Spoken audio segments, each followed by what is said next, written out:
Pagi Ibu dan teman-teman, perkenalkan nama saya Putri Krisnanta Soid dengan NIM 03202101, mahasiswi NAR 1A Stika Santa Elizabeth Medan. Di sini saya akan menjelaskan mengenai anatomi fisiologi sistem saraf, yang dimana sistem saraf ini merupakan salah satu sistem koordinasi yang bertugas menyampaikan rangsangan dari reseptor untuk dideteksi dan direspon oleh tubuh. Sistem saraf memungkinkan makhluk hidup tanggap dengan cepat terhadap perubahan-perubahan yang terjadi di lingkungan luar maupun dalam.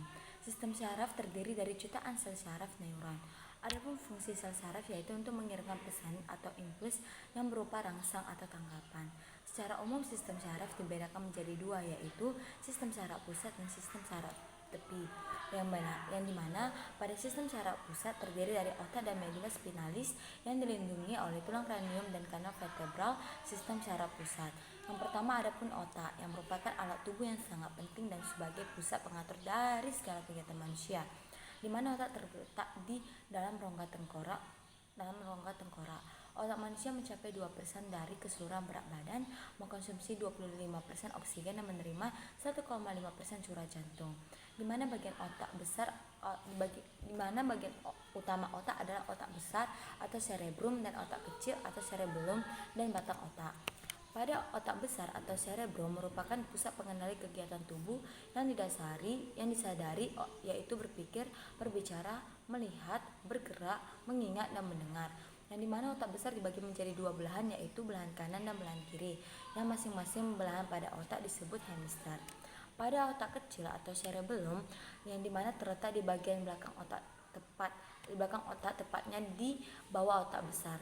Otak kecil terdiri dari dua lapisan, yaitu lapisan luar berwarna kelabu dan lapisan dalam berwarna putih, di mana otak kecil ini juga dibagi menjadi dua bagian, yaitu belahan kiri dan belahan kanan yang dibungkus oleh jembatan Farrell, di mana otak kecil ini berfungsi sebagai pengatur keseimbangan tubuh dan mengkoordinasi kerja otot sehingga ketika seseorang melakukan kegiatan.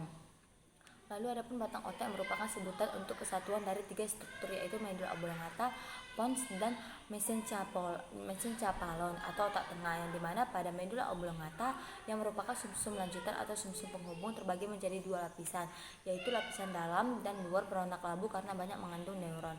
Lalu pons yang dimana terletak di bagian atas dari batang otak antara medula oblongata dan talamus, dan banyak hal yang bertindak sebagai penghubung antara kedua daerahnya. Lalu otak tengah atau mesencephalon yang merupakan penghubung antara otak depan otak belakang. Bagian otak tengah yang berkembang adalah lobus opticus yang berfungsi sebagai pusat refleksi pupil mata, penggerak bola mata, dan mengatur reaksi akomodasi mata. Lalu sumsum tulang belakang atau medula spinalis yang terletak memanjang di dalam rongga tulang belakang, mulai dari ruas-ruas tulang leher sampai ruas-ruas tulang pinggang yang kedua. Sumsum tulang belakang dibagi menjadi dua lapis, yaitu lapis luar berwarna putih dan lapis dalam berwarna kelabu. Lapis luar mengandung saraf dan lapisan dalam mengandung badan syaraf. Lalu kita masuk ke sistem saraf tepi atau sistem saraf perifer, yang dimana meliputi jaringan saraf lain dalam tubuh. Sistem ini terbagi dari saraf krania atau saraf spinal yang menghubungkan otak dan medula spinalis dengan reseptor dan efektor, yang dimana masing-masing susunan saraf tepi yaitu somatik dan otonom yang memiliki fungsi yang berbeda. Masuk ke sistem saraf somatik, yang dimana bekerja dengan mengontrol semua hal yang Anda sadari, dan secara mempengaruhi respon tubuh seperti menggerakkan lengan, kaki, dan bagian tubuh lainnya.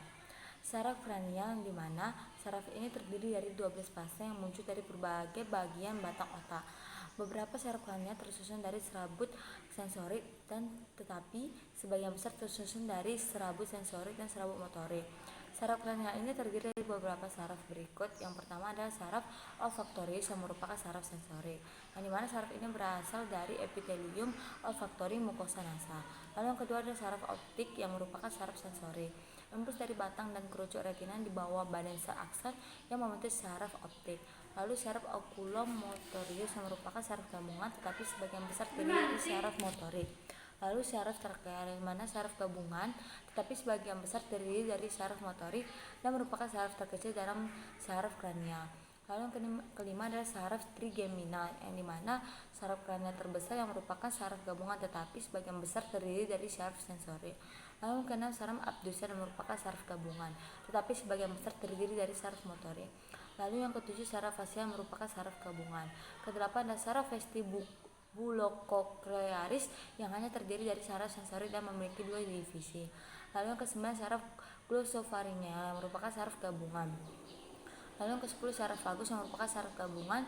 Neuron motorik berasal dari dalam medula dan menginnervasi hampir semua organ toraks dan abdomen.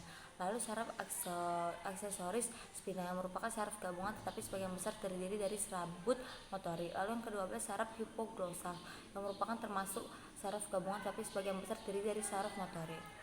Saraf spinal terdiri dari 31 pasang saraf yang berawal dari korda melalui radix dorsal atau posterior dan ventral atau anterior. Pada bagian distal radix donor ganglion, 2 radix bergabung membentuk satu saraf spinal, yang dimana saraf spinal diberi nama dan angka sesuai dengan regia columna vertebra tempat munculnya saraf, seperti saraf cervix itu ada 8 pasang, saraf thorax ada 12 pasang, saraf lumbar ada 5 pasang, saraf sakral ada 5 pasang, dan saraf coccygeus ada 1 pasang. Sistem saraf otonom yang merupakan sistem motorik eferen visceral, yang dimana sistem ini menginnervasi jantung, seluruh otak polos seperti pada pembuluh darah dan viscera serta kelenjar-kelenjar. Gerak refleks pada tubuh terjadi apabila ada rangsangan atau stimuli yang diterima oleh sel saraf atau neuron di tubuh. Stimuli atau rangsangan tersebut akan diterima oleh reseptor saraf sebagai pesan yang akan disampaikan ke neuron sensori. Lalu neuron akan membentuk informasi ke jaringan otot bahwa rasa panas tersebut harus dihindari dengan gerakan. Semua itu terjadi hanya dalam kurang dari 1 detik. Nah, neuron memiliki 3 bagian berbeda yang memungkinkan sinyal rangsangan diterima dan dirasakan oleh tubuh. Yang pertama adalah dendrit, yang dimana bagian dari sel saraf yang berfungsi untuk menerima informasi rangsangan dari sensor atau sel saraf lainnya di tubuh.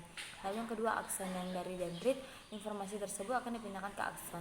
Silum nantinya akan bergerak menuju ke keluar dari tulang belakang, yaitu sebagai tempat sistem saraf pusat dan berakar manusia. Lalu yang ketiga adalah ujung saraf atau dari sistem saraf, dan dari sistem saraf informasi tersebut akan menuju ke ujung saraf lalu diteruskan ke neuron lainnya bernama interneuron dan atau motor neuron. Ya, Ibu dan teman-teman, sekian penjelasan saya mengenai anatomi dan fisiologi sistem saraf. Kurang lebihnya saya mohon maaf, semoga bermanfaat. Selamat pagi, salam si kesantai Elizabeth Gadam. Bye bye.